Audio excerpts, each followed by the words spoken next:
자, 첫 번째 이제 가는 뭐야? 이거 같은 경우는 수소결합 물질이야. 근데 나는 극성 분자야. 그리고 다도 극성 분자. 나가 무극성 분자야. 그러니까 탄소하고 수소로 되어 있는 놈들은 탄화수소는 무조건 무극성 분자야. 이해됐어 안 됐어? 근데 여기서 나머지 가나 다는 뭐가 있어? 산소가 포함되어 있지. 그러니까 극성 분자야. 근데 더군다나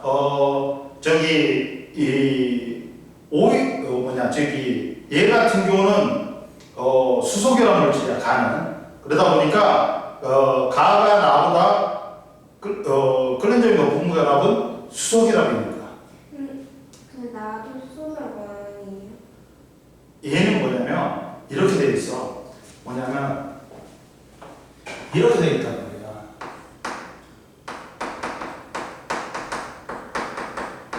수소결합이 뭐냐면 한 문자에 있는 수소하고 다른 문자에 있는 FOA이야. 그러니까 얘는 수소결합이 아닌 거지. 그러니까 수소결합의 대표적인 물질이 뭐가 있냐? 자, 봐라. 어디냐면 19 보자. 얘가 같은 경우는 뭐가 있냐면 거의 7번이지. 자, 뭐가 있냐면 수소결합에 물 있고 암모니아 있고 수소결합에는 이거잖아. 수소결합은 에탄올 봐봐. 암모니아, 물, 플로린, 에탄올 봐봐. 작용기 중에 뒤에 있잖아. 뭐가 붙어 있어? 이게 붙어 있는 게 있어. 하이드록시드, OH. 그다음 포르밀키. 이런 게 붙어 있으면 수소결합. 이해됐어?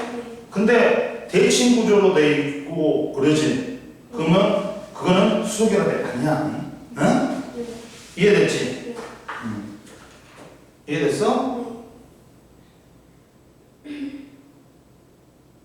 그럼 보자. 그래서 분산력은 어떻게 보면 큰다고 있어? 분자량이 클수록. 그러면 분자량이 다하고 나 중에서 누가 더 큰 거야? 다가 더 큰 거지. 그잖아. 봐봐. 얘는 CH3O, CH3지. 그러면 분자량이 얼마냐면 15, 15니까 46이네. 여기 나왔잖아. 분자량 나왔잖아. 네. 그러니까 다가 더 크지. 네. 이해됐지? 네. 그리고 쌍극자 힘은 뭐라 했어? 극성하고 무극성에서 다 작용한다 했지. 네. 쌍극자는 극성에서만 작용하잖아. 네. 일반적으로 라가 나하고 나 중에서 얘는 당연히 무극성 분자지. 나는. 네. 근데 나는 뭐야? 극성 분자라는 거야. 그러다 보니까 어떻다? 쌍극자 힘은 누가 강한 거야? 나가 강한 거지. 이해됐어? 네. 그렇게 푸는 거야. 이해됐습니까? 그 다음 봅시다, 이제. 저기, 어디를 보냐? 46페이지를 봅시다. 자, 증기압력하고 끓는 점이 있어. 증기압력은 뭐야? 증기라는 거 여기서는 수증기를 말해. 수증기가 계속 움직이면서 발명과 충돌을 해. 그래갖고 미치는 압력을 우리는 증기압력이라고 해. 압력이라는 거 뭐라 했어? 다른 말로는 뭐라 했어? 선생님이 충돌했어요, 그렇지? 얘가 기체들이 무질서하게 운동하면서 방면과 충돌하면서 미치는 단위 면적당 미치는 힘이 뭐다? 압력이지. 그러니까 충돌 횟수가 많을수록 압력이 크게 미치지. 보자. 증기 압력하고 끓는 점이 있어.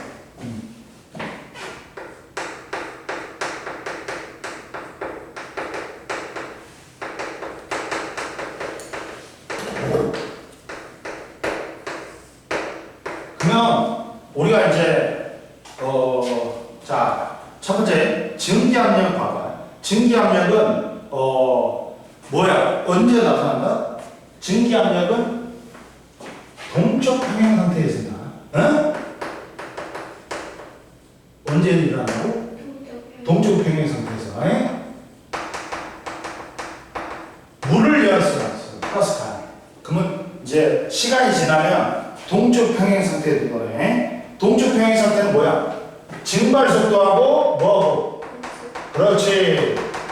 속도하고 응축 속도하고 같아지면서 실제로는 반응이 일어나고 있는데 겉으로 보기에는 반응이 일어나지 않는 것처럼 보이지. 이해됐지? 그때 증기 압력은 이때 액체와 동적 평행 상태에 있는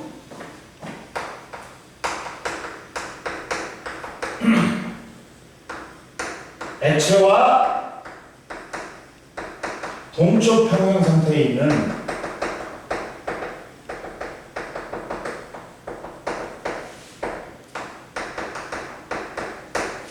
기체의 압력이 뭐다? 증기 압력이 되는 거야.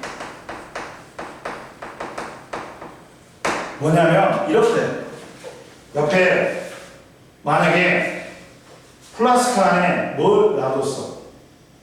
액체를 물렸지. 그러면 초반에는 누가 빨라? 증발. 그렇지. 증발 속도가 엄청 빠르단 말이에요. 초반에는 증발 속도가 응축 속도보다 빠르다. 응? 근데 시간이 지나면 이제 응축 속도가 증가해. 그래서 좀 커져. 응? 그러다가 둘의 속도가 같아질 때가 뭐다? 동적 평행 상태인 거야. 응? 이게 이제 동적 평행이지. 그러면 옆에 그래프가 나와 있다. 응? 그래프가 나와 있는데 그래프가 뭐가 있냐면 이렇게 나와 있어. 뭐가 있냐면 이게 속도야. y축이 속도고 x축이 시간이야. 이랬을 때 증발 속도는 변해 안 변해? 안 변해. 증발 속도는 뭐에 의해서 결정돼? 온도하고 표면적이야.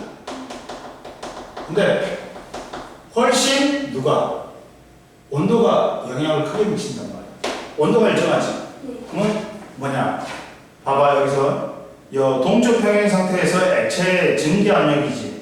진공용기에 액체를 넣어두면 처음에는 액체가 증발하여 기체 분자 수가 많아지고 증발한 기체 중 일부는 다시 응축하여 액체가 된다. 일정 시간이 지나면 증발하는 분자 수와 응축하는 분자 수가 같아져서 동적 평행 상태에 도달하는데 이때 증기가 나타내는 압력이 증기 압력이야. 즉 뭐냐면 증발 속도는 온도가 안 변하면 그대로야. 근데 초반에는 응축이 안 돼. 왜? 물 분자가 없어.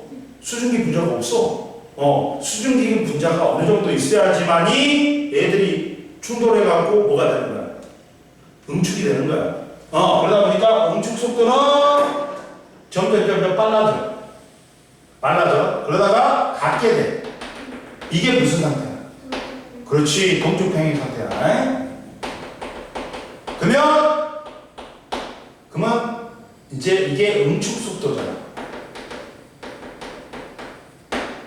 그러면 야, 응축하는 물 분자 수에 증발한 물 분자 수에서 응축하는 물 분자 수를 빼면 나머지가 수증기 분자단 말이야.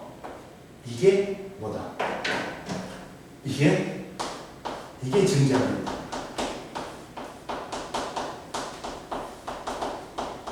그러니까 봐라. 나머지 게 수증기 상태로 있는 거잖아. 그러면서 얘들이 계속 운동을 해. 그래갖고 벽면에 충돌을 해. 그러면서 증기 압력이 생기는 거야.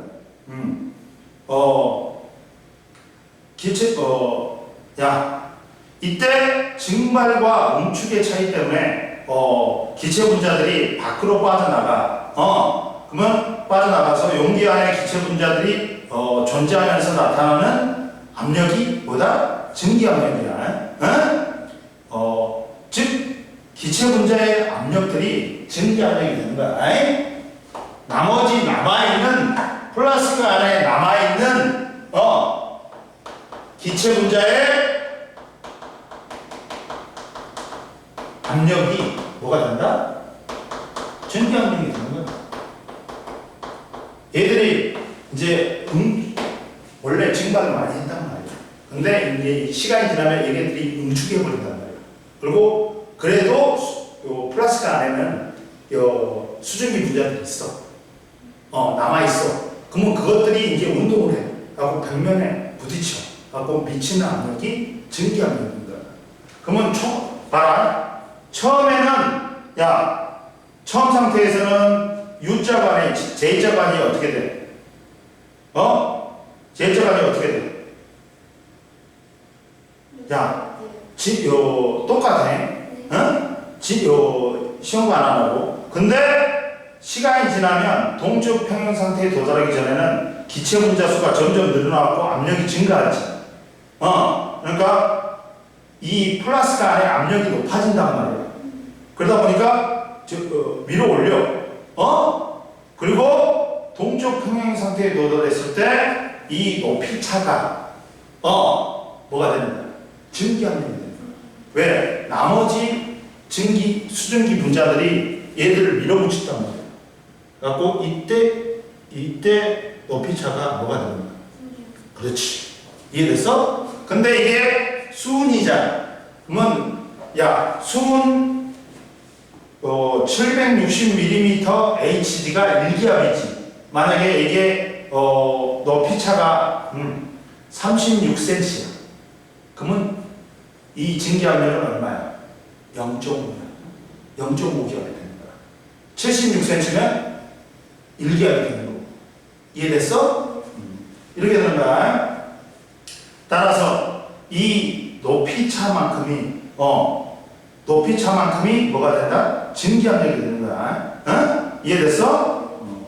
그러면 따라서 봐라.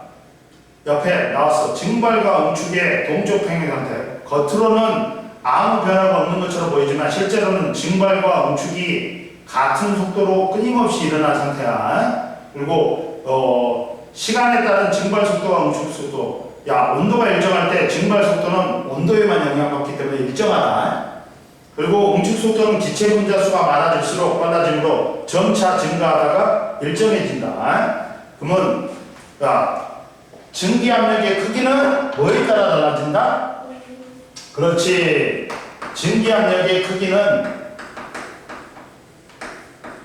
뭐에 따라 달라진다? 온도하고 뭐야? 그렇지. 온도하고 액체의 종류하고 온도하고 왜? 액체의 종류마다 분자 간의 인력이 틀려. 그러다 보니까 즉 뭐냐면 봐봐. 분자에 간의 인력이 작은 기체일수록 온도에 따라 증기 압력이 크다. 왜? 분자 간의 힘이 인력이 작으면 증발이 잘 일어나니까 얘들이 밖으로 나갈 거 아니야. 그러면서 얘들이 운동하면서 많이 미칠 거 아니야. 이해됐어? 그럼 보자. 그러면 그리고 액체의 온도가 높을수록 증기 압력이 크지. 왜? 온도가 높다는 건 열 에너지가 크다는 거지. 그러면 얘가 열 에너지를 받아가지고 기체 분자들이 어떻다? 활발하게 움직이니까 충돌이 더 많아질 거 아니야. 그래서 높다. 그러니까 액체의 종류에 따라 종류는 뭐다? 분자 간의 인력이 작은 놈일수록 증발을 잘하잖아. 이걸 뭐라고? 휘발성 기체는 잘 날아간다. 증기압력이 어떻다? 높겠지. 그리고 온도가 높을수록 기체 분자의 운동 에너지가 어떻게 돼? 운동 에너지가 커지니까 증기압력이 또 높아진다. 이해됐어? 두 가지 이유가 증기압력을 결정한다. 이해됐지? 그리고 보자 이제. 그러다 보면 증기압력하고 뭐하고 관련이 있다도 끓는 점하고 관계 있다. 자 보자. 두 번째 증기압력과 끓는 점의 관계 보자. 증기압력과 끓는 점.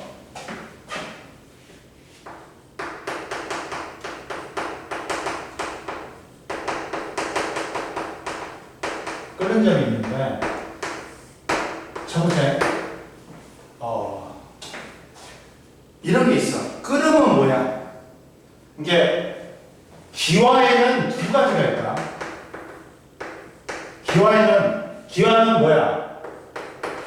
액체가 기체가 되는 거야. 종류에는 증발하고 뭐가 있어? 끓음이 있어. 그러면 증발은 에너지를 안 줘. 열을 안 줘. 그러면 지가 뭐 어떻게 돼? 에너지를 흡수해갖고 뭐야? 표면에서만 증발이 된다. 표면에서만 이렇게 증발이 된다. 기어가 있는 거야. 근데 끓음은 뭐야? 우리가 라면 끓일 때 가스불을 틀잖아. 그럼 열을 준 거야. 그러니까 에너지가 풍부하니까 표면뿐만 아니라 뭐도 일어나. 그렇지. 내부에서도 뭐가 일어나? 기어가 일어나니까 이게 막 물이 보글보글 끓어버리는 거야. 한순간에 부피가 팽창하니까 물이 끓어버리는 거야. 이해됐어? 이렇게 되는 거야. 이해됐습니까? 그래서 끓음이란 건 뭐냐면 액체 표면뿐만 아니라 내부에서도 액체의 온도가 높아져서 증기압력이 커지다 보니까 외부 압력하고 같아져서 액체 표면뿐만 아니라 내부에서도 어떻다? 기어가 일어나는 거야. 자, 뭐라고? 다이마? 야, 끓으면 액체의 온도가 높아지니까 증기압력이 어떻다? 높아져. 높아져. 그러다 보니까 그래갖고 증기압력이 커지다가 외부 압력하고 같아지면 액체 표면뿐만 아니라 어떻다? 내부에서도 기어가 일어나는 거야.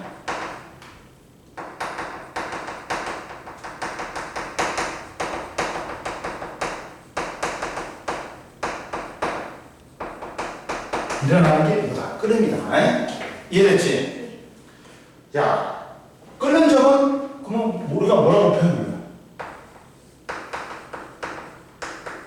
말했잖아. 우리가 어떤 액체를 가열하면 액체의 온도가 높아진다 했죠. 그러면 증기압력이 높아져. 갖고 외부 압력하고 같아지면 표면뿐만 아니라 내부에서도 기어가 일어나. 즉, 끓는 점은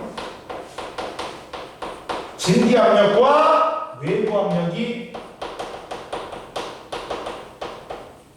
같아지는 온도를 우리는 말한다. 끓는 점이라는 거야. 이해됐어? 우리가 근데 이제 지금 우리 현 상황이 일기압이잖아. 그러다 보니까 일기압이다 보니까 어떻게 돼? 일기압이다 보니까 어떻게 돼? 일기압이다 보니까 그 일기압일 때 끓는 점을 우리는 뭐라 그래? 기준 끓는 점이라고 하나? 기준 끓는 점이 뭐야? 뭐라고? 증기압일 때 끓는 점을 기준 끓는 점이라고 해. 기준이야.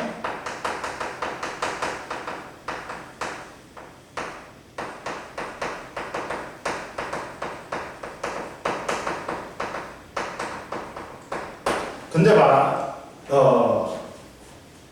자, 근데 봐봐. 같은 온도에서 증기압력이 높아져. 그러면 기체로 잘 바뀌는 거야. 즉 분자 간의 힘이 약한 거야. 그러면 이때는 뭐야? 끓는 점이 낮다. 야, 끓는 점은 뭐하고 관련된 거야? 증기압력하고 관련된 거야. 근데 증기압력은 뭐하고 관련된 거야? 분자 간의 인력. 이해됐어? 이해됐죠? 야, 외부 압력하고 끓는 점의 관계 보자. 이제 다음이 외부 압력하고 끓는 점의 관계 보자.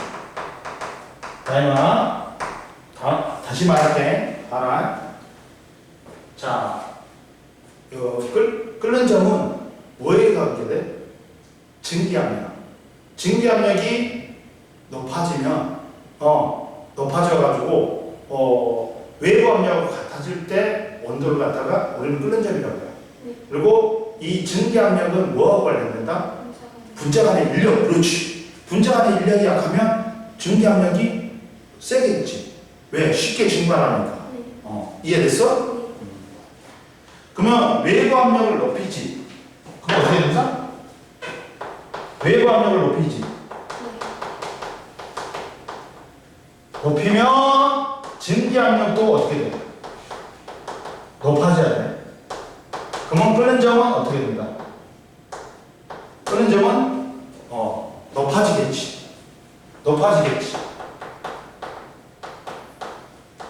왜? 생각을 해봐. 자, 원래 물은 몇 도에서 끓여야 돼? 100도. 근데 압력밥솥에 밥을 하지. 그러면 밥이 잘 되다 못해 뭐가 돼? 타가지고 누룽지가 생겨. 그러면 원래 물은 100도에서 끓여야 되는데 이 압력밥솥은 압력이 크기 때문에 외부 압력이 커. 그러다 보니까 증기압력도 높아져. 그러니까 끓는 점이 100도가 아니라 120도, 130도로 올라가는 거야. 끓는 점이 올라가잖아. 외부 압력이 커지니까 어떻게 돼? 증기압력도 어떻게 돼? 커져. 그러면서 끓는 점이 어떻다? 높아져. 근데 반대로 높은 산에 가면 밥이 설리고.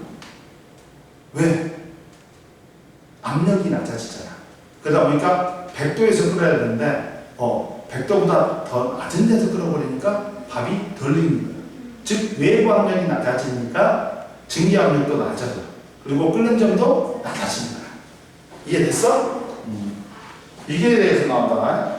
자, 외부 압력하고 클수록 더 높은 증기압력이 필요하니까 끓는 점은 어떻다? 높아진다. 이해됐지? 증기압력 곡선이 있다. 증기압력 곡선이 있는데 봐봐.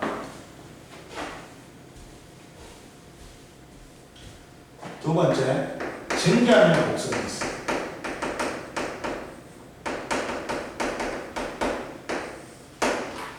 자, 선생님 뭐라 했어? 증기압력이 클수록 끓는 점은 어떻다? 그렇지. 온도에 따른 액체의 증기압력의 변화. 그럼 어떻게 돼? 여기가 온도고 증기압력. 당연히 증발을 많이 하잖아. 온도가 높아질수록. 그럼 기체 분자가 많아져. 그럼 증기압력은 어떻다? 그렇지. 높아질 수밖에 없지. 그러니까 비례는 비례인데 정비례는 아니고 정비례는 아니야. 이해됐어? 안 됐어? 그러면 자, 증기압력 곡선은 이렇게 된다. 그러면 온도에 따른 액체의 증기압력 변화를 나타내는 거다. 그러면 보자. 증기압력에 봐봐. 곡선상의 온도와 압력에서 액체의 증발 속도와 증기의 응축 속도가 같은 동쪽 평행 상태야. 즉 여기 위에 있으면 뭐다? 동쪽 평행 상태인 거야. 이해됐어? 네. 그리고 증기 압력과 끓는 점은 분자 간의 같이 힘이 작은 액체일수록 증발하기 쉬워서 증기 압력은 어떻다? 크다. 그리고 끓는 점은 어떻다? 봐봐. 자, 뭐야? 분자 간의 힘이 어떻다?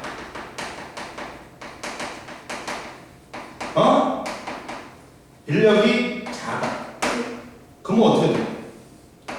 증발하기 쉽지. 그러면 증기 압력은 어떻게 돼? 높아. 그렇지만 끓는 점은 낮아. 낮아. 이해됐어? 네. 그러니까 외부 압력하고 이렇게 생각하면 돼. 외부 압력이 높아지면 증기 압력도 어떻게 돼? 높아져야 돼. 그러면 끓는 점이 어떨까? 높아져. 근데 여기서는 자 증기 압력하고 봐봐.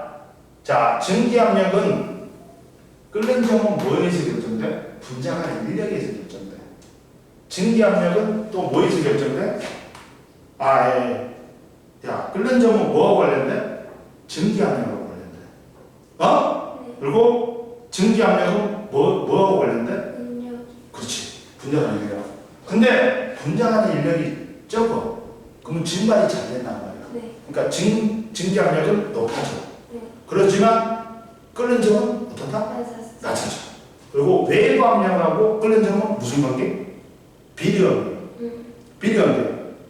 왜? 외부 압력이 세면 네. 이 증기 압력도 세야 돼. 네. 세다 보니까 끓는 점은 어떻다? 높아져. 그러니까 압력과 없어서하고 뭐 생각하면 돼? 높은 산에 올라가는 거. 생각하면 돼. 이해됐어? 안 됐어? 됐어요. 근데 이제 보자. 옆에 오빠 보충제로 봐봐.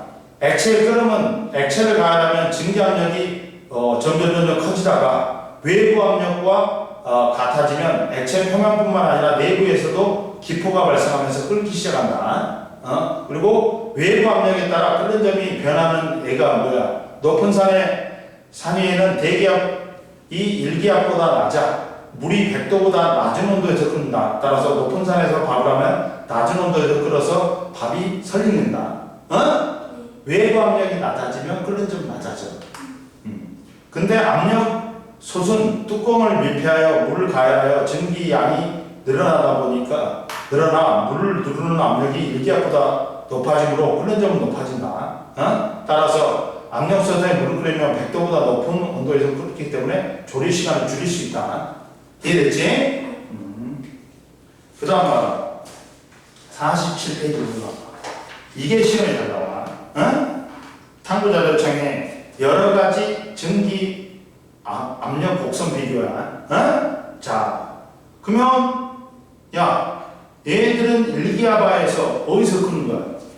디메틸 에테르는 1기압 쭉 가봐. 요거 밑에 나오지. 얘가 34.5도에서 끄는 거고, 에탄올은 78.2도, 물은 몇 도? 100도. 아세트산은 117.9도에 끄는 거야. 그게 기준 끓는 점이라고 했지. 1기압하에서 끓는 점이 기준 끓는 점이라고 했지. 그러면 같은 온도에서 증기 압력은 누가 제일 높니? 같은 온도. 다이에틸 에터가 제일 높지. 증기 압력이 제일 높지. 그리고 증기 압력은 누가 제일 높아? 다이에틸 에터가 높고, 그 다음이 에탄올, 그 다음이 물, 그 다음 아세트산이 제일 낮지. 그리고 증기 압력이 작은 분자 간의 인력이 작으면 증기 압력은 어떻다? 높아. 증발이 되니까. 따라서 증기 압력이 작은 애일수록 분자 간의 힘이 어떻다? 크다. 네. 그러면 분자 간의 힘은 누가 제일 큰 거야? 다섯. 그렇지. 아세트산. 그 다음 물, 에탄올, 디에틸, 에테르야. 자, 봐라. 그러면, 자, 이거야. 그러면, 보자. 온도는 같은데, 자, 이렇게 비교해보자. 뭐냐면, 이렇게 나오잖아. 그 그래프에서 이렇게 나오잖아. 이렇게 나오잖아. 이렇게, 이렇게, 이렇게, 이렇게 나오지. 그래프가 다. 그러면 A가 만약에 같은 온도야. 그럼 누가 증기압력이 제일 세? A지. A지. 네. A, B, C잖아. 네. 그럼 얘는 Y축은 증기압력이야. 이게 온도야. 온도는 같은데 뭐는 틀리냐? 온도는 같은데 이렇게 뭐 비교해보면 증기압력이 다 틀리지. 네. 온도가 같은데 증기압력이 다르다는 거야. 왜? 뭐냐면 기체 상태로 바뀐 증발된 분자수가 다르다는 거야. 즉 분자 간의 인력이 작아가지고 같은 온도에서 증발이 많이 일어나. 그러면 증기압력이 어떻다? 커질 수밖에 없어. 이해됐지? 네. 야, 쭉 얘는 뭐냐면 기체 분자수가 많으면 증기압력이 어떻게 돼? 높아지겠지. 얘들이 벽면하고 부딪혀갖고 압력을 미치잖아. 이해됐어? 그리고 기체 분자수가 적으면 왜 어디 아파? 적으면 증기압력은 낮아진다는 거야. 즉 액체와 액체 사이에 인력이 작아서 같은 온도에서 이게 이거라고 생각하면 돼. 첫 번째, 네. 자 분자 간의 인력이 작지. 네. 선생님 해볼게. 분자 간의 즉 결론은 여기서 뭐냐? 분자 간의 인력이 크면 어떻다? 증발하기 힘들지. 네. 기체 분자수가 적지. 네. 증발하는 기체 분자가 적으니까 어떻다? 중요한 거. 그렇지. 같은 온도에서 증기압력은 커져나가죠. 커요. 분자 간의 인력이 크면. 진짜 분자를 읽으면 작아요. 그렇지. 이해됐지? 네. 이거예요. 이 그래프에서 분석은 이거야. 네. 자, 분자 간의 인력이 크다. 그럼 증발을 하기가 힘들어. 그러면 요 기체 속에 있는 기체 분자수가 적어져. 네. 그러면 증기압력이 적어지겠지. 네. 이렇게 됩니다. 이해됐지? 네. 따라서 보자. 자, 증기압력이 작은 기체일수록 끓는 점은 어떻다? 높다. 그렇지. 높다. 왜? 분자 간의 인력이 세니까. 그렇지? 네. 증기압력이 작다. 그러면 기체 분자수가 적다는 거야. 왜? 분자 간의 인력이 커서. 그러니까 분자 간의 인력이 크니까 끓는 점은 어떻다? 높지. 이해됐지? 네. 각 액체의 증기압력이 1기압일 때 온도가 각 액체의 기준 끓는 점이지. 기준 끓는 점이 누가 제일 높아? 아르티산. 그렇지. 자, 아세트산, 물, 에탄올, 다이, 에틸, 에터지. 네. 이해됐지 이제? 네. 봐봐. 분자 간의 인력이 커. 네. 그러면 증발하는 기체 분자수가 작아. 네. 그러면 증기 압력이 작지. 네. 그러나 끓는 점은 높아요. 그렇지. 이해됐지 이제? 네. 그렇게 이해하면 돼. 이해됐지 이제 확실히. 네. 그다음 보자 이제. 자. 그다음 이제 삼중점을 보자. 온도, 압력, 그다음에 물질의 상태를 보자.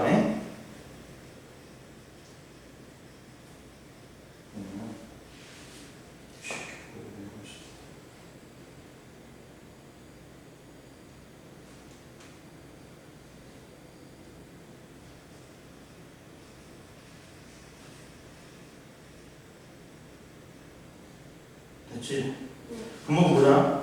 온도, 압력, 물질의 상태를 보자. 여기까지는 이해됐지? 네. 됐어.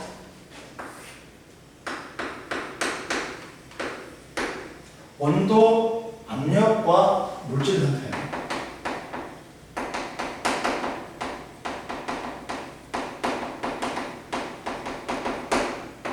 그러면 이게 상평형 그림이라고 했어. 물질계의 안정된 상태를 온도와 압력에 따라 나타나는 그래프를 우리는 뭐라고 해? 상평형 그림이라고 해.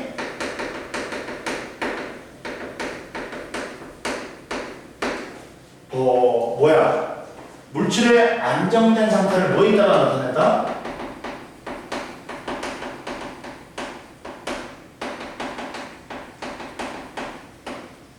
온도하고 압력에 따라.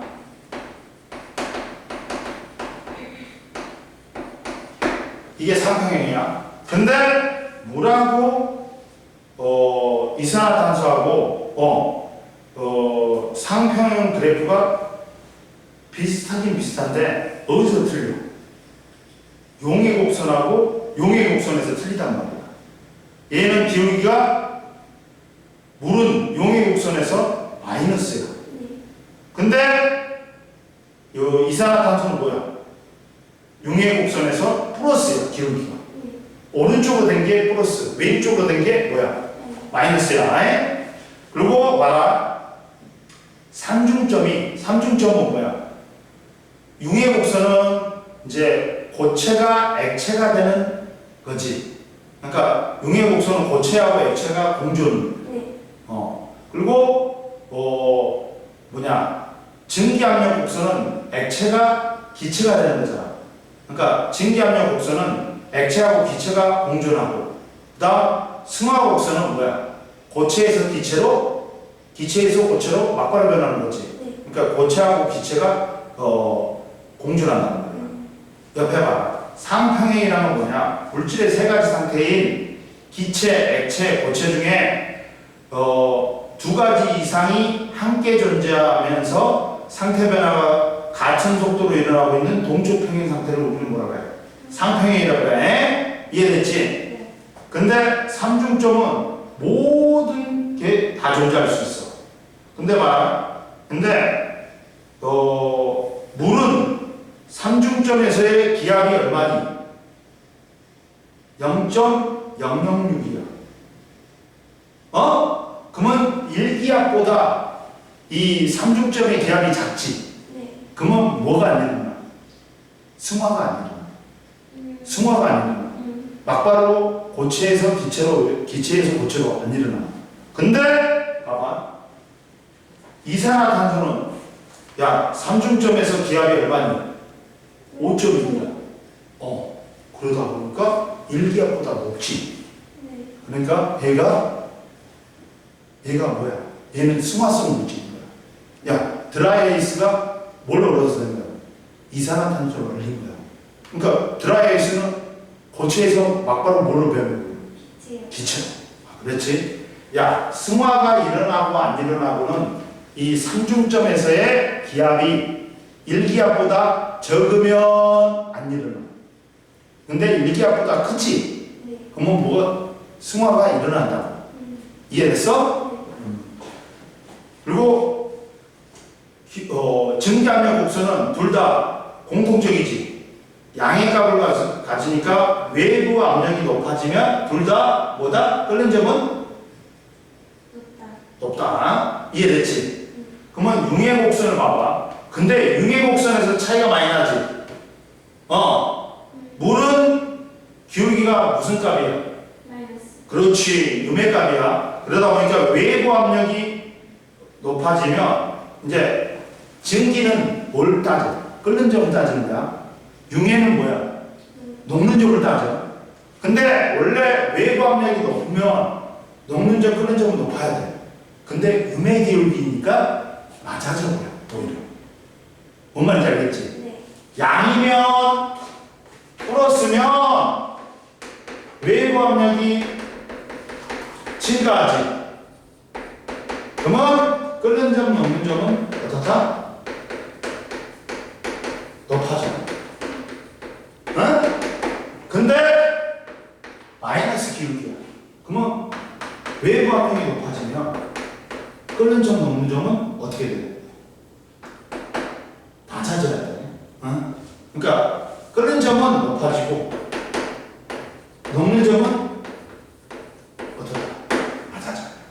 이해됐어? 네. 그래서 녹는 점이 낮아진다 오히려. 근데 이산화탄소는 융의 곡선이 양의 값이지. 그러니까 외부 압력이 높아지면 녹는 점이 높아지는 거야. 이해됐어? 네. 원래는 외부 압력이 높아지면 녹는 점, 끓는 점은 어떻다? 다이마 높아져야 돼. 응? 네. 근데 음의 값이면 낮아진다. 반대로. 그렇게 기본만 알고 있으면 돼. 이해됐지? 네. 그리고 자 승화곡선 봐봐. 승화곡선은 삼중점의 압력이 0.006 기압으로 대개 1보다 낮지. 1보다 낮지. 그러니까 뭐가 안 일어난다? 승화가 안 일어나. 근데 이산화탄소는 삼중점의 압력이 5.1기압. 대기압 1기압보다 높아. 그러니까 이산화탄소는 1기압에서 뭐가 일어나는 물질이다? 승화가 일어나는 승화성 물질이다. 승화성 물질이 뭐 있어? 드라이아이스 말고도 아이오딘이 있어. 아이오딘도 승화성 물질이야. 이걸 생각해. 헷갈리면. 야, 이산화탄소는 승화성 물질이고 물은 승화성 물질이 아니야. 근데 물은 삼중점에서 압력이 1기압보다 작아. 1기압보다 삼중점의 압력이 작으면 승화가 안 일어나네. 근데 이산화탄소는 승화성 물질이야. 근데 삼중점에서의 기압이 얼마야? 5.1기압. 1기압보다 크네? 그러니까 삼중점에서 압력이 1기압보다 크면 승화성 물질이구나. 이렇게 하면 돼. 이해됐죠? 근데 왜 물이 융의 곡선이 마이너스입니까? 봐봐요. 옆에 나와 있어. 원래는 자 일반적인 물질들은 부피가 고체, 액체, 기체 순이야. 밀도가 그러다 보니까 누가 제일 커? 반대로 고체, 액체, 기체. 근데 어긋난 돼지 발톱. 모든 물질이 이걸 따르는데 누구야? 애외는 물이야. 물은 봐봐.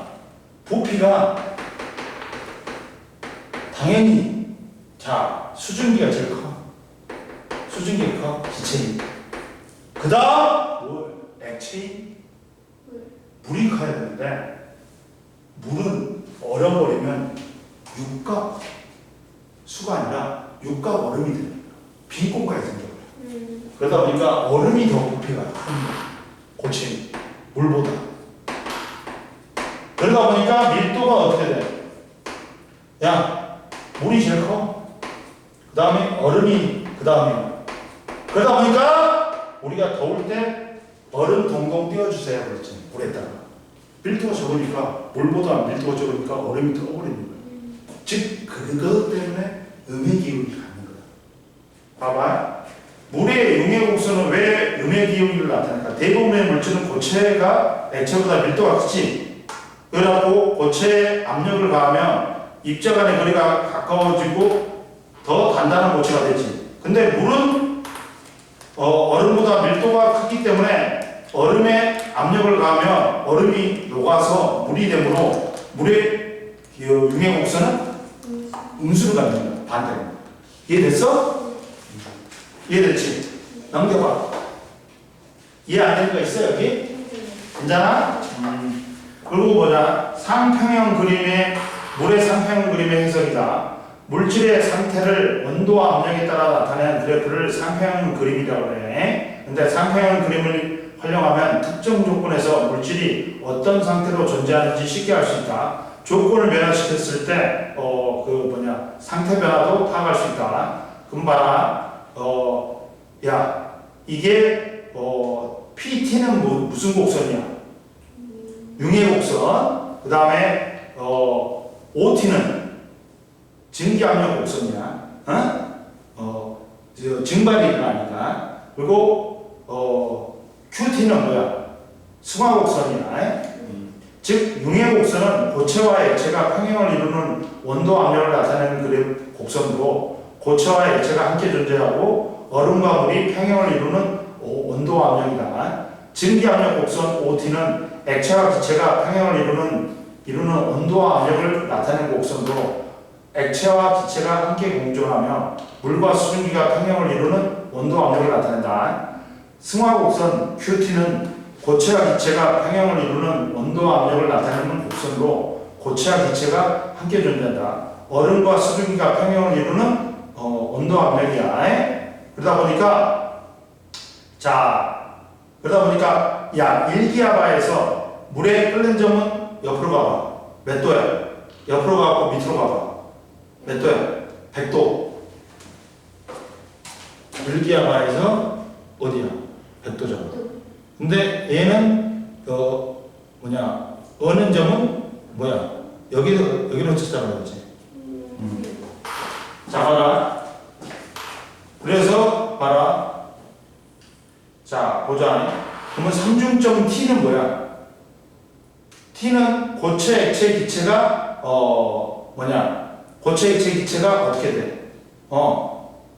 그 평형을 이루는 온도와 압력을 나타내는 점으로 고체, 액체, 기체가 모두 존재한다. 얼음, 물, 수증기가 평형을 이루는 온도와 압력이야.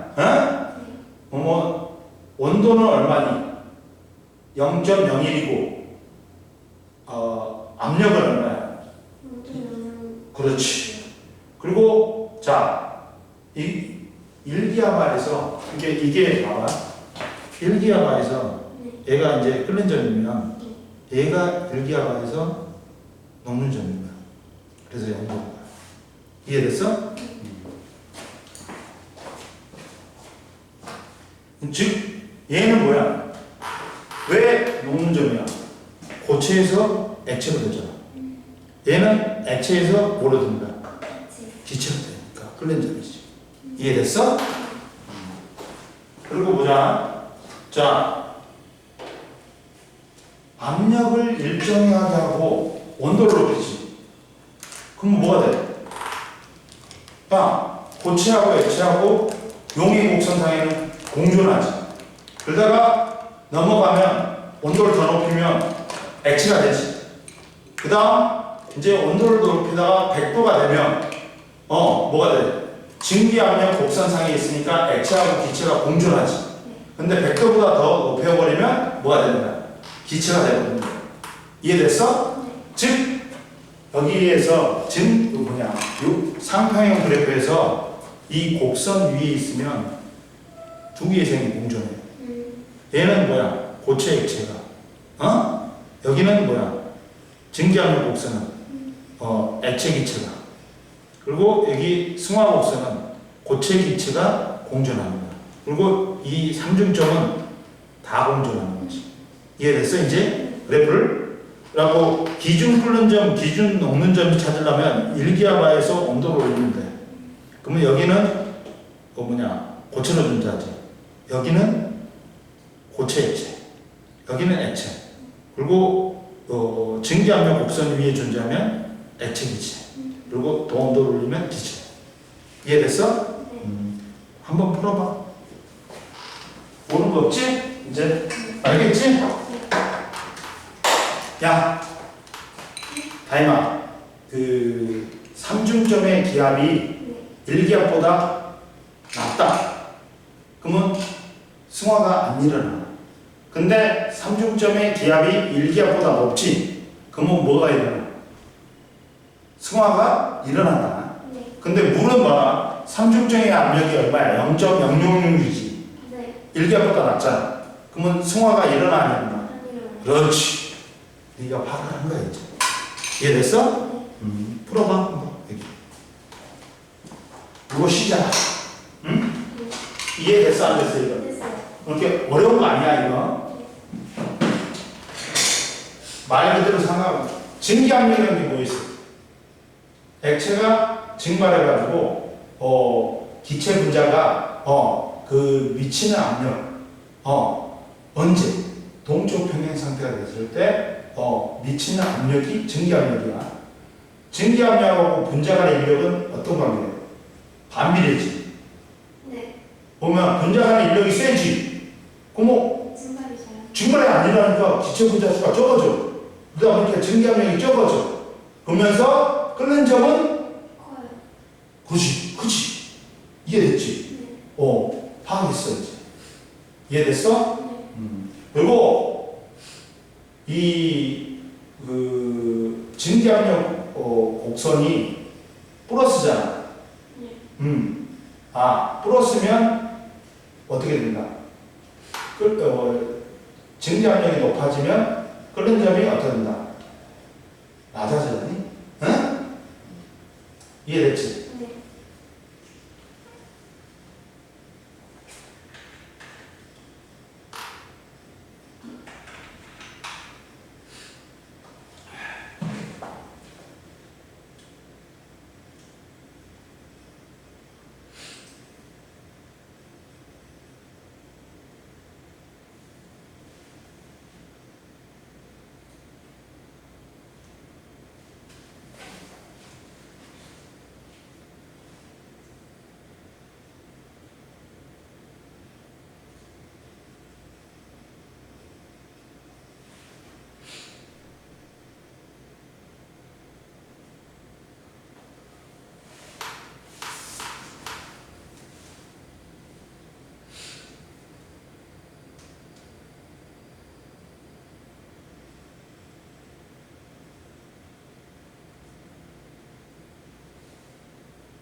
다 했어?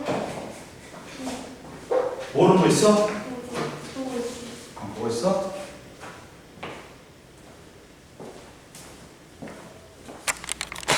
시간이 없어요. 자, 봐봐. 그럼 거기서 아까 처음에 뭐 이런 것도 있어. 액체의 증기 압력이 있지. 51페이지. 51페이지 봐봐. 그림은 25도씨의 진 공간에 두 플라스크에 X와 Y 넣고 수은이 들어있는 U자간을 연결하면 충분히 시간이 흘렀을 때 모습을 나타내는 거다. 단 온도는 25도씨로 일정하고 대기압은 760mm Hg이고 증기 압력 곡선은 교차하지 않는다. 어? 그랬더니 야 누가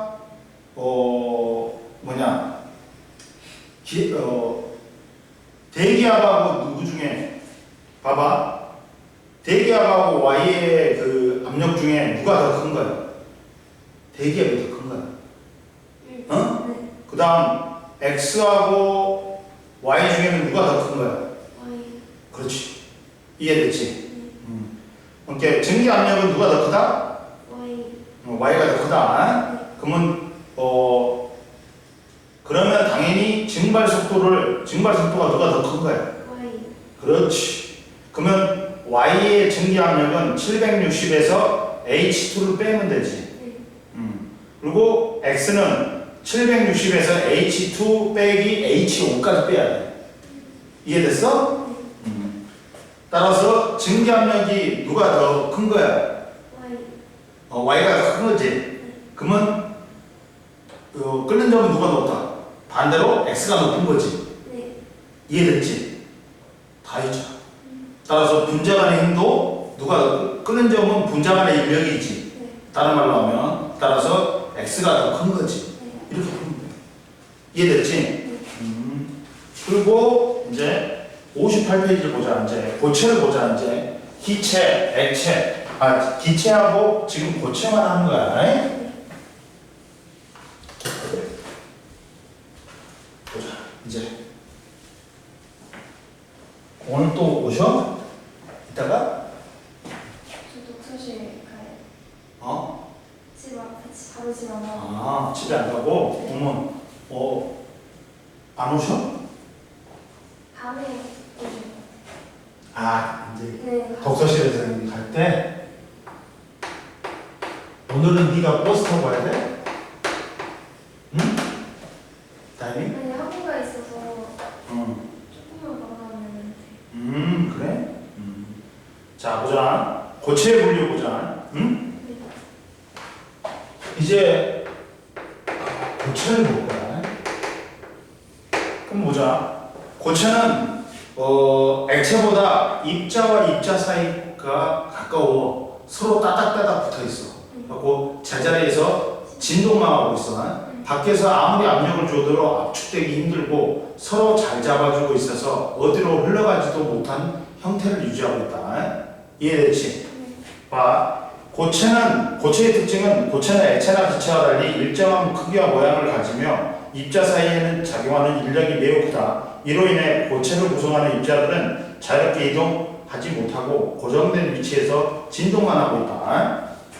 그랬을 때 구성 입자의 배열 상태에 따라 뭐로 나눌 수 있어?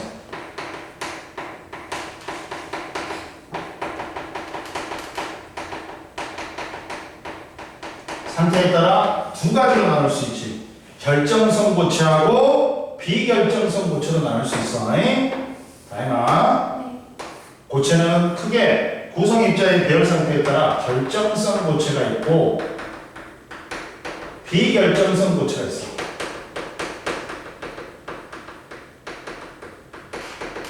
그러면 정의는 결정성 고체는 당연히 입자가 규칙적으로 배열되어 있지.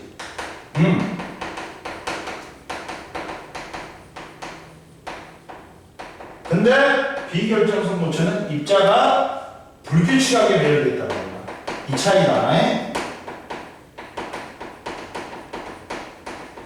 자, 대표적인 게 모형이 뭐가 있어?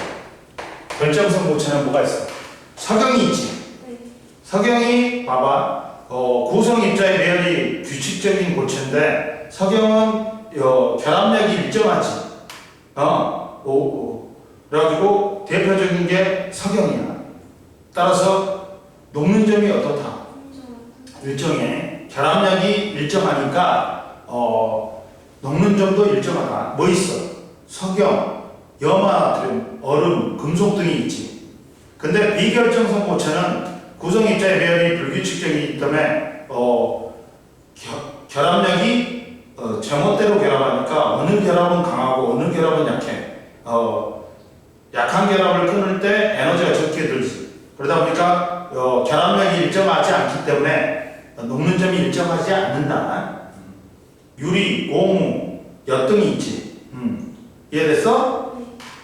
그리고 결정성 고체의 분류가 있어. 결정성 고체는 봐라.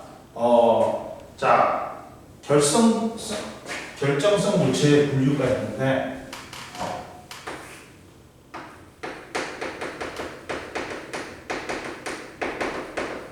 고체 분류가 있는데 첫 번째가 뭐냐? 뭐가 나와? 이온 결정이 나오지. 이온 결정이 나온다. 이온 결정이 나오는데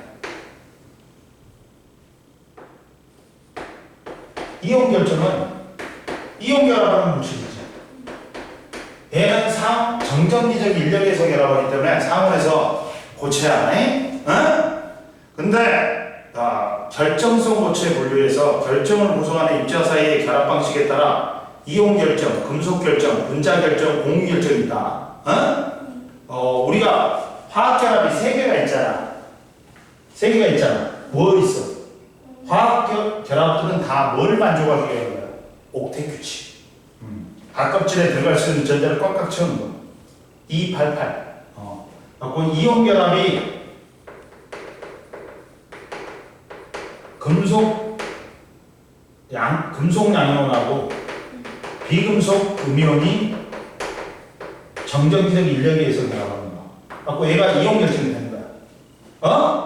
그리고 공유 결합은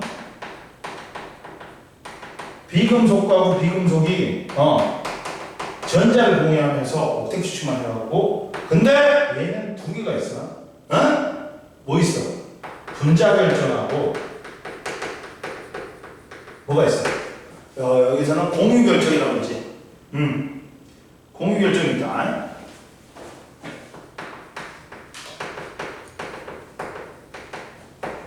근데 그 다음 금속 결합이 있어. 금속 결합은 금속 양이온하고 전자하고 결합해갖고 금속 결정을 만든단 말이야.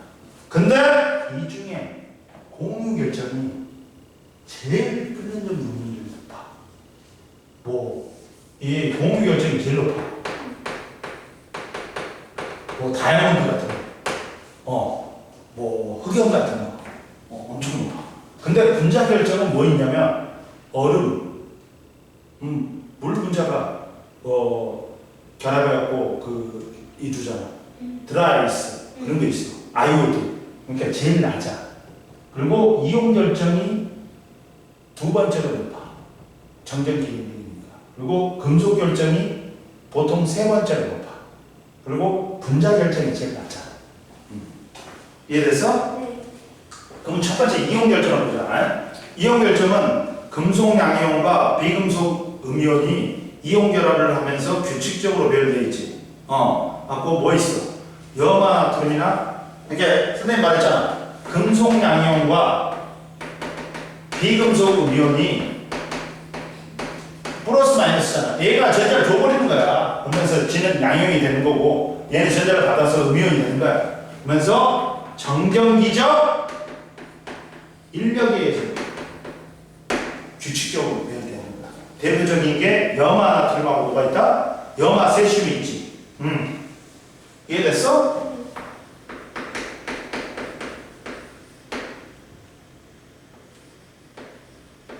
이런 게 있어. 근데 성질은 대부분 상온에서 고체다. 끓는 점, 녹는 점이 높다. 녹는 점이 높고 단단하다. 한계 외 얘는 금속 금속 양이온과 비금속 음이온이 정전기적 인력에 의해서 단단하게 결합하고 있기 때문에 따라서 녹는점이 높다, 단단하다. 한 개의 이온이 반대 전할 때는 여러 개의 이온과 결합하고 있어. 봐봐. 나트륨이 가운데 나트륨이 있고, 야 주변을 누가 다 둘러싸고 있어. 염화 이온이 둘러싸고 있지. 그리고 얘는 저 염화 세슘도 그 세슘을 갖다가 누가 둘러싸고 있어. 염화 이온이. 그래갖고 한 개의 이온이 반대 전할 때는 여러 개의 이온과 결합하여 이온 사이의 인력이 매우 강하기 때문에 어떻다? 녹는점이 높아. 근데 고체 상태에서는 이온화가 안 돼. 너무 양이온과 음이온이 단단하게 결합하고 있으니까. 근데 액체가 되거나 수용의 상태가 되면 이온화가 돼. 그러면 양이온은 마이너스고 음이온은 플러스로 이동하면서 전류가 흐른다. 이온 결합은 고체일 때는 전류 안 흘러. 액체나 수용의 상태에서는 전류 흐른다. 근데 단단하지만 외부에서 힘을 가하면 쉽게 좁혀진다. 왜? 이렇게 돼 있잖아. Na, Cl, Na, Cl, Cl, 배고파. Na, Cl, Na. 얘를 툭 치지. 아니야. 그럼 얘가 염화 이온이 여기로 내려가고요. 그러면 얘들 같은 grup이잖아. 천력이 발생하면서 쉽게 쪼개지거나 부서집니다. 즉 이온 결정은 외부의 생물을 가하며 이온들의 위치가 변하면서 같은 전하를 띤 이온 사이에 반발력이 적용하여 쉽게 쪼개지거나 부서집니다. 이해됐지? 그리고 자 온도에 따른 이온 결합 물질의 전기 전도도는 이온 결합 물질은 고체 상태에서는 전기 전도도가 0이지. 근데 액체 상태가 되면 전기 전도도가 갑자기 증가해. 그리고 안한 거 있다.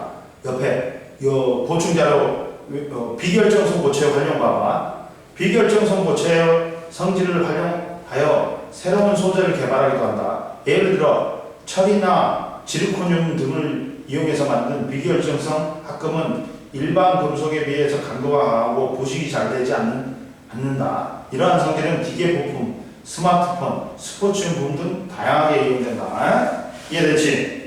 그 다음 59페이지 이제 금속 결정을 보자. 금속 결정도 뭐라 했어 선생님? 얘는 뭐라 했어? 금속들은 뭐 한다 했어? 전자를 잃고 금속 양이온이 된단 말이야. 그러면 금속 양이온과 전자가 또 얘도 정전기적 인력에 의해서 나오는 거야. 갖고 인력이 센 편이야. 그러다 보니까 어떻다? 얘도 상온에서 대부분 고체. 누구만 빼고?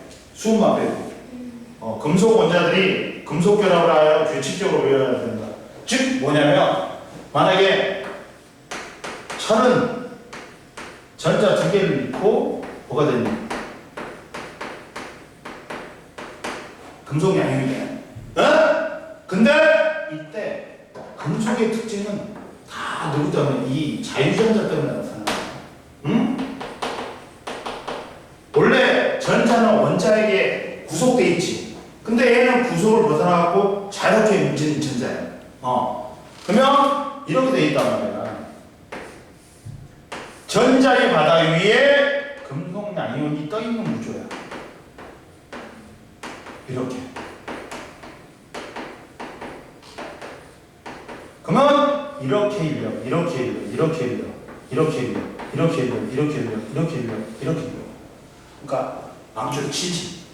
그럼 이 결합이 끊어지는 게 아니라 밀림 망조, 정전기 되기 때문에 유지가 돼. 그러다 보니까 펴지는 성질 뭐가 있다? 전성. 늘어나는 성질 연성이 있어. 그러니까 전성을 이용해갖고 알루미늄 호일 만들 수 있고 연성을 이용해갖고 철산을 만들 수 있어. 그리고 이 전자가 자유전자가 열도 잘 된다고 전기 전도성도 전기도 잘 된다. 그리고 이 전자가 빛도 반사해. 광택이다. 근데 얘는 얘가 자유전자를 잃어버리고 산화물 형태로 돼. 공기 중에 있는 산소하고 결합해. 그러면 이성질 다 잃어버리는 거야. 이해됐니? 네. 녹는 점이 높다. 왜? 금속 양이온과 자유전자의 정정비례가 가능하기 때문에. 봐라. 옆에 금속 결합은 금속 양이온과 자유전자 사이의 정정지적 인력에 의한 결합이다. 그리고 방특도 있어. 왜? 자유전자가 금속 표면에서 빛을 반사하기 때문에 전기전도도 열전도율이 좋지. 왜? 자유전자가 금속 양이온 사이를 자유롭게 이동하기 때문에 가늘게 뽑아서 사용하는 연성, 얇게 펴서 사용하는 전성이 있어. 선생님 다 설명해 줬잖아. 이것 때문에 나타나는 거고. 이해됐어? 안 됐어? 네. 자유전자 때문에 다 나타난다. 그럼 전기전도는 상태랑 상관이 없이 다 있는. 뭐가? 전기전도. 아, 전기전도도 이제 제일 높은 놈이 금은이야. 그리고 구리야. 그 다음에 이게 뭐냐면 비장이라고 있어. 뭐냐면 원자 배열에서 금속이라도 어떤 놈은 전기가 더 잘 통하고 어떤 놈은 전기가 덜 통해. 왜? 원자 배열에서 결정돼. 비장이. 그러면 원자 배열이 촘촘해. 그래서 비장이 커. 그러면 자유전자가 샤샤샤샤 못 피해가니까 정전도가 떨어진다. 이런 거야. 그리고 외부에서 힘을 받으면 원자의 위치가 변하더라도 자유전자가 빠르게 이동하여 금속 결합을 유지하기 때문에 선생님 뭐라 했어? 부서지지 않고 모양이 변하지. 이해됐어? 그 다음 이제 분자 결정을 보고 공유 결정을 보라. 이제 얘들은 무슨 결합이다? 공유 결합이야. 둘이는 공유 결합이야. 분자 결정하고 공유 결정은 뭐라고? 공유 결합이야. 공유 결합에서 첫 번째 뭐가 나오냐? 분자 결정이 나와.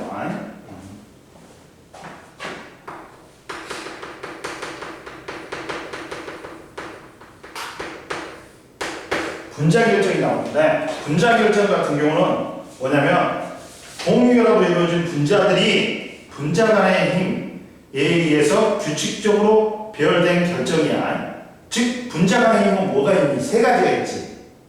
수소결합, 쌍극자 간의 전제, 분산력이 있잖아. 이게 작용해갖고 규칙적으로 배열된 결정이야. 근데 이거는 뭐야? 약해. 그러다 보니까 끓는 점, 녹는 점이 낮단 말이야. 하고 뭐 얼음도 있고 드라이 아이스, CO2, 아이오딘, 나프탈렌이다. 특히나 드라이 아이스, 아이오딘, 나프탈렌은 세 가지는 무슨 물질이야? 승화성 물질이야. 고체에서 막바로 시체가 된다는 것은 분자 간의 인력이 어떻다? 약하단 말이지. 그러니까 녹는 점, 끓는 점이 낮을 수밖에 없지. 이해됐어? 그나마 얼음은 수소결합이라도 있지. 녹는 점이 낮고 일부는 승화성이지. 분자 간의 이동은 다른 결정을 이루는 화학결합에 비해서 상대적으로 약하기 때문이다. 그리고 전자가 이동할 수 없으므로 전기전도성이 있어 없어? 없다. 야, 중성이 분자 상태로 존재하잖아. 그러니까 전기전도성이 있어 없어? 없어. 그 다음 이제 공유결정을 보자. 공유결정이 분자 간의 인력이 제일 세. 자, 봐라. 공유결정은 이제 뭐 이런 게 있어. 다이아몬드라든지 흑연, 석연, 탄화 규소가 있다. 다이아몬드는 탄소로 되어 있는데 탄소는 원자가 전자가 몇 개니? 4개라는 거야. 4개라는 거야. 근데 4개가 다 결합하고 있어. 다 결합하고 있어. 아까 무슨 구조야? 다이아몬드.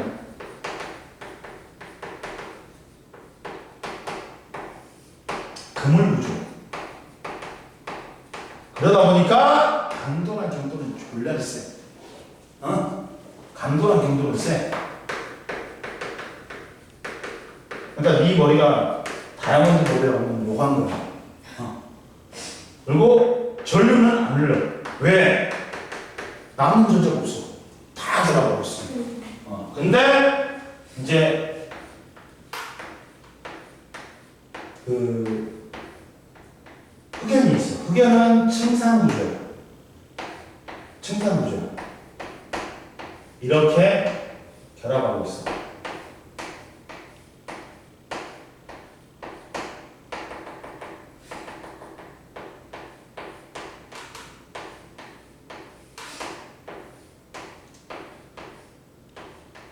그러다 보니까 벌집 모양으로 결합해갖고 원자과 전자를 갖다 4개 중에 3개만 써. 그러다 보니까 공유 결합 중에서 유일하게 고체 상태에서 전기전도성이 있는 거야. 얘는 전자가 하나 남으니까. 흑연은 층상구조다. 같은 층끼리의 결합은 세. 근데 다른 층끼리는 약해. 그러니까 연필이 써지는 거야. 그리고 얘는 전류가 얘는 안 흐르는데 얘는 흘러. 근데 한 층이지. 흑연에서 이게 영국의 어떤 연구소에서 흑연 덩어리에서 장난치다가 스카치 테이프를 갖다가 붙여서 떨어뜨렸어. 이 한 층이 떨어진 거야. 이게 그래필이야. 그래필을 처음 발견했다고 노벨 물리학자가 된 거야. 근데 그리고 이걸 돌돌 말면 원통형으로 말면 탄소를 나올 것 같습니다. 이해됐어? 네. 그래가지고 굉장히 녹는점이 높아. 응? 높고 단단하다. 모든 원자가 공유결합으로 강하게 결합되기 때문에 흑연을 제외한 나머지는 전부 다 전기전도성이 있다 없다? 없다. 에이? 이해됐지? 넘겨. 이걸 60페이지를 풀어보세요 한번. 이해됐지? 네. 그러면 여기서 녹는 점, 흐르는 점이 누가 제일 높아? 공유 결정. 그 다음이 이온 결정, 일반적으로. 그 다음이 금속 결정. 분자 결정이 제일 낮다. 아이고.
틀린 거 뭐 있어? 없어요.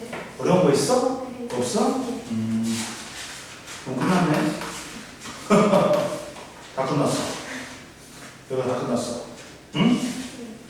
그러면 다음 시간에 뭐 나머지 거 하고 그것도 풀어봐. 61페이지도 한번 풀어봐. 앞에 그것도 풀어보고. 어? 네. 또 집도 나가자 뭐 하자? 응? 그러면 다음 시간에 용의 성질부터 나갈게. 물의 성질부터. 응? 그리고 물의 성질 나가고 용의 성질 나가고 이상입니다.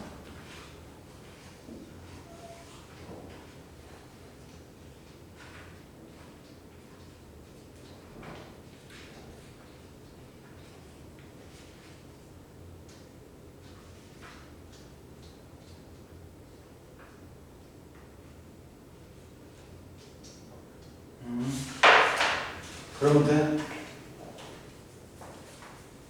풀어봐. 거기.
모르는 거 있어? 흡수.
진도 더 나갈까? 좀 괜찮아요. 그래? 네. 봐봐. 여기 이따가 한 8시 한 45분? 그 정도 끝내줄게. 네. 봐봐. 이제 물의 특성이 있어. 뭘 하냐면, 물 분자의 특성이 있어요.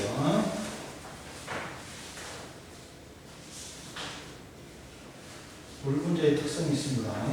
뭐가 있냐면요. 여기 있습니다.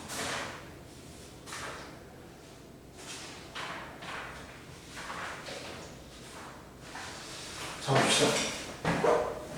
자, 물의 성질이 있어. 응? 물의 성질이 있는데, 물의 성질은 뭐냐?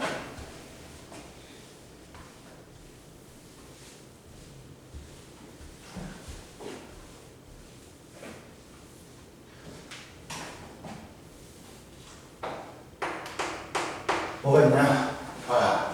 물 분자의 구조와 수속이랍니다. 물의 성질을 나타내게 한 게 물 분자 구조하고 수속이라고 관련된다. 물 분자의 구조와 수속이라고 관련된다. 그러면 물은 무슨 형이야? 물 분자의 구조하고 극성을 보죠.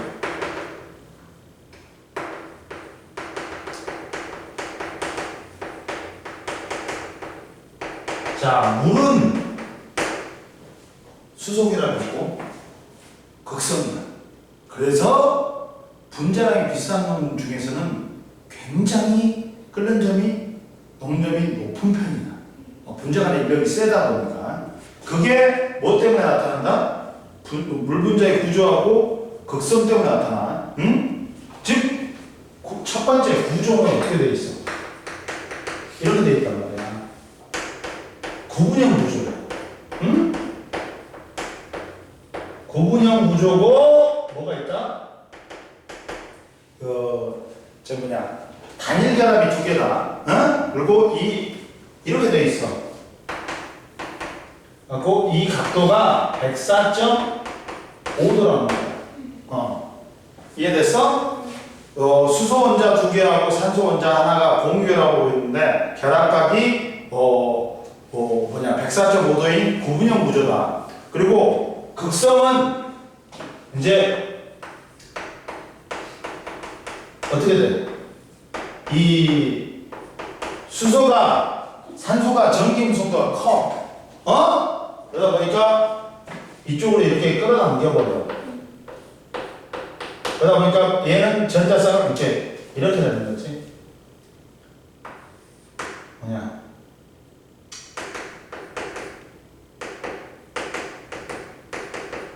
두 개. 그렇게 되는데 공유전자쌍이 전기 음성도가 누가 더 커? 산소가 커? 그러다 보니까 부분적으로 마이너스. 얘는 부분적으로 플러스, 델타 플러스가 되는 거야. 그래갖고 극성 뛴다.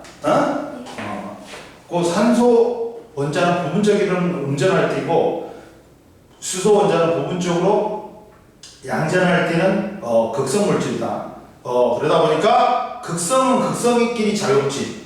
그러다 보니까 이온 결합 물질과 극성 물질을 잘 녹인단 말이야. 그리고 또 다른 특징이 뭐 있어? 물 분자는 뭘 한다? 수소 결합을 한다. 응? 수소 결합을 하다 보니까 어떻게 되냐? 이렇게 돼. 첫 번째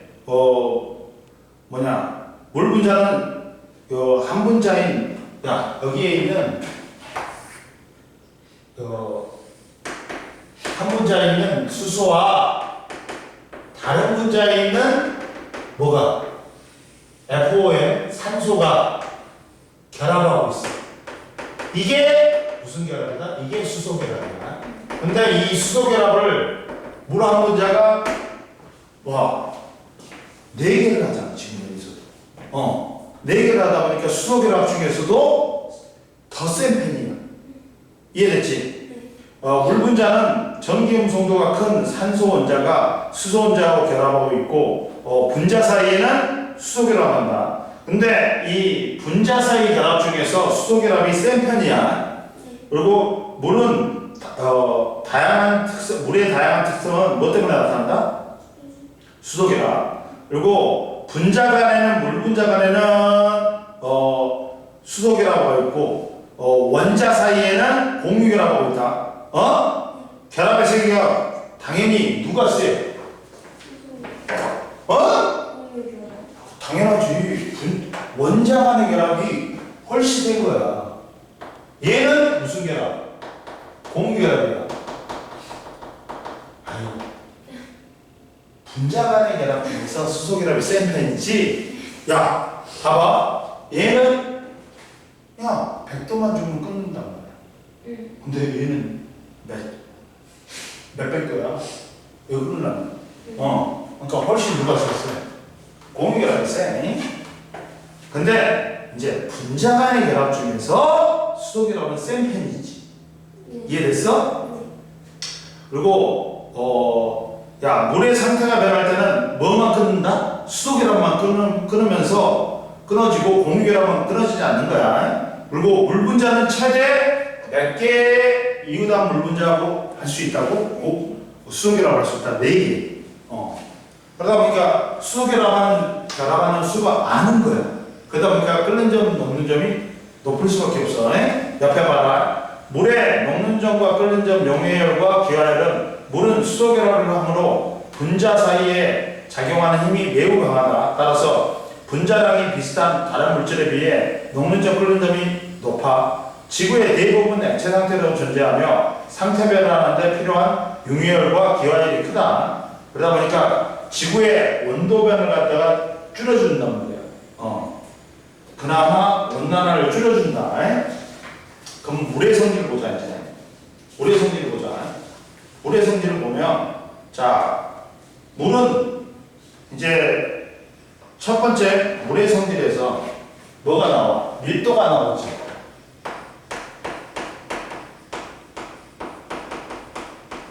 성질에서 밀도가 나오는 거야. 밀도는 뭐야? 부피분의 질량이지. 그러면서 야 물을 제외한 대부분의 물질은 질량이 같을 때 부피가 어떻게 됐어? 같이 일반적으로 고체, 액체, 기체 순위로 있지. 그리고 밀도는 반대로 고체가 제일 크고 그 다음에 액체, 기체 순위로 있지. 근데 물은 어긋난다 했지. 부피가 고체보다 부피가 누가 더 커? 액체가 액체다. 그렇지. 얼음이 물보다 커. 그러니까 밀도가 누가 제일 커? 물이 제일 커. 그러다 보니까 얼음이 그 다음이다 보니까 물 위에 얼음이 동동 뜬단 말이야. 자, 봐. 왜 그렇게 됐냐? 자, 물의 밀도에서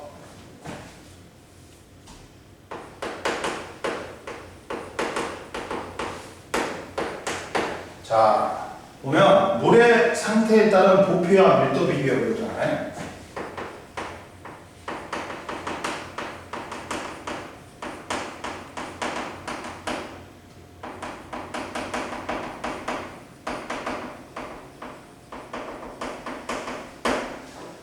말했지. 일반적으로 다른 물질은 이제 밀도는 density로서 하고 부피분의 질량이지. 근데 일반적인 물질들은 야 부피가 누가 크다고? 아까 좀 말했잖아.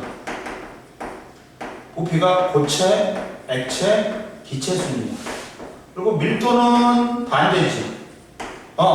고체, 액체, 기체 순이야. 근데 물은 자 부피가 누가 제일 커? 물은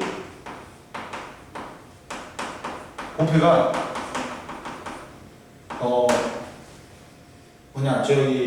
기체가 크지. 기체가 크고 그 다음 액체가 되는데 오히려 고체 액체 수준이 되는 거지. 그러다 보니까 왜 그렇게 돼? 야 물은 액체니까 물은 액체다 보니까 자유롭게 움직여. 물은 자유롭게 움직여.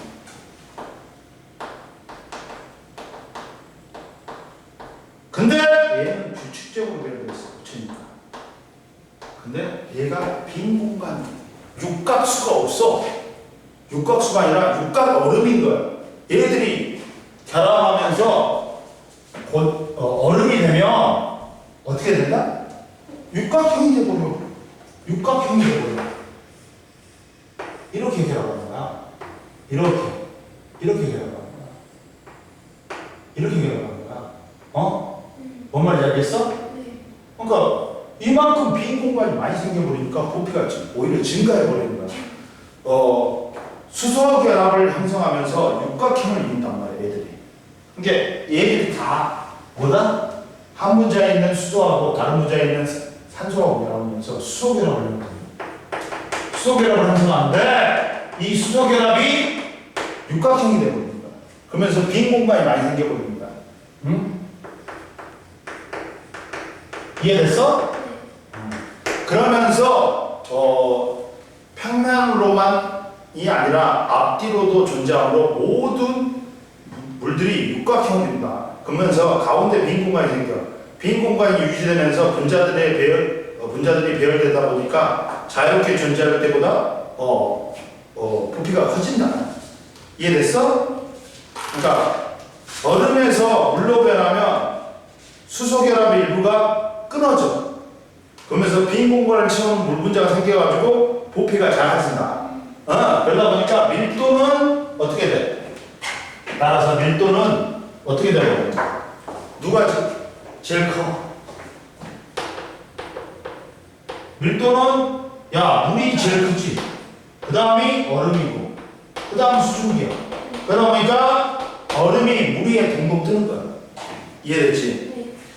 즉 물은 질량이 같을 때 부피는 액체, 고체, 기체순이고 밀도는 액체, 고체, 기체순이다. 얼음은 물보다 밀도가 작으므로 물 위에 뜬다. 즉 수증기일 때는 물이 수증기가 될 때 수소결합이 모두 끊어져서 자유롭게 이동한다. 그래갖고 수증기는 부피가 가장 크고 밀도는 가장 적지. 그 얼음. 근데 물이 얼음이 되면 어떻게 된다? 수소결합에 의해서 물 분자가 육각형 고리 모양으로 변하면서 분자 사이에 빈 공간이 많이 생겨. 그러다 보니까 얼음은 물보다 부피는 크고 밀도는 작지. 근데 얼음이 물로 되면 이 수소결합, 육각형의 수소결합이 끊어져. 일부가 끊어져. 그러면서 이 빈 공간을 채워. 얼음이 물이 될 때 수소결합의 일부가 끊어지면서 빈 공간을 채우지. 그러다 보니까 물은 부피가 가장 작고 요 밀도가 가장 크다. 이해됐어? 이것 때문이야. 그러다 보니까 온도에 따른 물과 물의 부피와 밀도 변화 봐봐. 두 번째, 온도에 따른 물의 부피와 밀도 변화입니다. 자, 그래프를 잘 봐. 0도 이하에서는 얼음이 0도 이하에 얼음을 가열하면 분자 운동이 활발해지지. 그러면 더 부피는 어떻게 돼? 증가하지. 부피가 증가하니까 밀도는 어떻게 돼? 얼음을 가열하면 밀도가 아니, 부피가 봐봐. 작아지거든요? 봐봐. 자, 이제 0도 이하였어. 근데 여기다 가열을 해. 네. 그러면 얘들이 뭐야? 분자 운동이 활발해지면서 분자 간의 거리가 멀어져. 네. 멀어져. 그러니까 부피는 어떻게 돼? 컸어요. 그러니까 야 육각형을 이렇게 결합하고 있다가 이렇게 결합하는 거야. 육각형이. 그 부피는 어떻게 돼? 커지. 커져. 그럼 밀도는 어떻게 돼? 감소. 감소해. 그러니까 부피는 커지지. 네. 왼쪽이 부피 그래프야. 이쪽이 밀도 그래프야. 그러면서 밀도는 어떻게 돼? 밀도는 줄어들어. 감소한단 말이야. 근데 0도가 되면 수소기라고 해야 육각형 구조가 대부분이 허물어져. 그러면서 빈 공간에 물 분자가 채워져. 그러니까 부피는 확 줄어버리는 거야. 밀도는 확 커져버리는 거야. 부피는 크게 감소하고 밀도는 어떻다? 크게 증가해버리는 거야. 이해됐어? 그러다 보니까 그리고 0도씨에서 4도씨는 남아있던 육각형 구조가 허물어지면서 어떻게 돼? 물 분자가 채워지지. 그러니까 부피는 더 감소하는 거야. 그리고 밀도는 어떻게 돼? 증가하는 거야. 그러다가 이제 4도 이상이 되면 물의 온도가 높아질수록 분자 운동이 활발해지면서 분자 사이의 거리가 멀어져. 그러니까 부피는 어떻게 돼? 증가하는 거야. 그럼 밀도는 다시 감소하는 거야. 따라서 봐봐. 야, 만약에 부피면 부피지. 그러면 다이마 어떻게 돼? 야, 온도가 0도 이하에서는 온도를 올리면 분자 간의 거리가 멀어져. 그러니까 부피가 증가하는 거야. 부피가 증가해.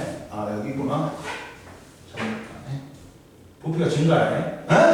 근데 0도일 때 이제 뭐가 무너져? 육각형 구조가 수소결합이 끊어지면서 빈 공간을 채우면서 확 줄어버려. 그리고 이제 0도 이상에서는 0도에서 4도까지는 어떻게 돼? 나머지 있잖아. 육각형 수소결합이 끊어지면서 빈 공간을 채워. 근데 4도가 되면 어떻게 되는지 분자 운동이 활발해져. 열을 가해줘요. 그러면 분자 간의 거리가 멀어지면서 다시 부피가 증가한다. 이해됐어? 그리고 밀도는 반대지. 밀도는 반대지. 어떻게 되는 거야? 밀도는. 자, 부피가 증가하니까 밀도는 어떻게 돼야 돼? 감소돼야 돼. 그러다가 빈 공간을 갖다가 이제 0도가 되면 육각형 수소 결합이 끊어지면서 빈 공간을 채우니까 밀도가 확 증가해 버렸지. 그러면서 이렇게 되는 거야. 그러다가 4도가 넘어서면 부피가 증가하기 때문에 밀도는 어떻게 돼? 감소하게 되겠죠. 이해됐어? 네. 그러다 보니까 야, 우리가 물고기가 영하 이하에도 살 수 있어. 왜? 4도가 제일 밀도가 크거든. 네. 그러다 보니까 물고기가 여기가 4도야. 여기가 3도. 여기가 이렇게 되니까 표면만 얼어. 이 밑에는 얼어. 안 얼어. 그러니까 물고기가 동사 안 하고 살 수 있는 거야. 겨울에. 자, 그래갖고 물의 밀도와 관련된 현상. 겨울철에 호수나 강은 뭐부터 한다? 뭐만 한다? 표면만 한다. 얼음은 물보다 밀도가 작아서 물에 뜨고 4도씨의 물의 밀도가 가장 크므로 물속의 대류 현상이 안 일어나기 때문이다. 그리고 추운 날 수도관 속에 물이 얼면 수도관이 터지지. 물이 얼면 부피가 오히려 증가하니까 바위 틈에 스며든 물이 의해서 부피가 증가하니까 이게 바위가 쪼개지는 거야.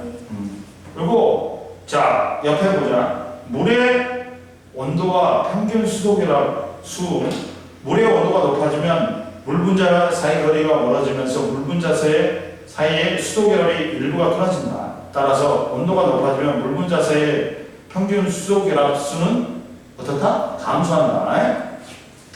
겨울철에 호수나 강 속에 생물들이 얼어 죽지 않고 살 수 있는 까닭은 겨울철에 기온이 낮아지면 호수나 강물의 표면 온도가 4도씨에 이르면 표면에 물이 밀도가 커져서 아래로 내려가서 대류 현상이 일어난다. 그러다가 물의 표면이 4도씨 이하로 낮아지면 물의 표면의 밀도가 아래쪽 밀도보다 작아져서 더 이상 대류 현상이 안 일어나. 그러면 물은 표면부터 얼게 돼. 그러면 얼음 아래쪽에 물의 온도가 더 이상 낮아지지 않으니까 생명체가 얼지 않고 살 수 있는 거야. 이해됐니? 오늘 여기까지. 배운 거 이해했어? 다? 오늘 여기까지 합시다.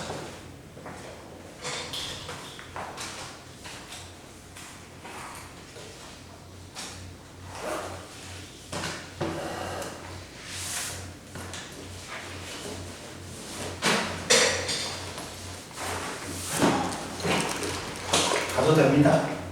오늘 배운 거 모르고 있었어? 그러면 됐어.